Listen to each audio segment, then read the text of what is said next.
ஸ்டேஜ்ல நின்று எனக்கு ஹாய் சொல்லிட்டு இருக்கான். ஃபர்ஸ்ட் ஆஃப் ஆல் பிரேயர் அப்ப அவன் ஸ்டேஜ்ல நிக்கிறான். இன்னைக்கு ஸ்கூல் பீப்புள் லீடர் லீவ் ஆமா, ஸோ அந்த பிளேஸ்ல இவனை நிக்க வச்சிருக்காங்க.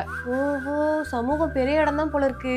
நானும் போன வருஷத்துல இருந்து அதான் உன்கிட்ட சொல்லிட்டு இருக்கேன். அவன் பெரிய இடம் தான், அவன் வந்து உன்கிட்ட ஃப்ரெண்ட்ஷிப் வச்சிருக்கான்னு எனக்கு சத்தியமா இப்ப வரைக்குமே புரியல.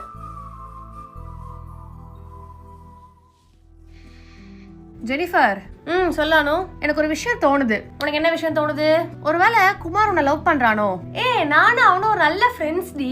இப்படிதான் ஃப்ரெண்ட்ஸ்ன்னு சொல்லிட்டு இருந்தாங்க அந்த டாப்பர் தனுஷ்காவும் ஆதியும். இப்ப 2 பேரும் கப்பிள்ஸா சுத்தல லவ் பண்ணிட்டு. அவங்கள பத்தி எனக்கு தெரியல, பட் நாங்க 2 பேரும் ஒரு நல்ல ஃப்ரெண்ட்ஸா தான் கடைசி வரைக்கும் இருப்போம். நீங்க ஃப்ரெண்ட்ஸாவே இருந்தா எனக்கு ஓகே தான்ப்பா.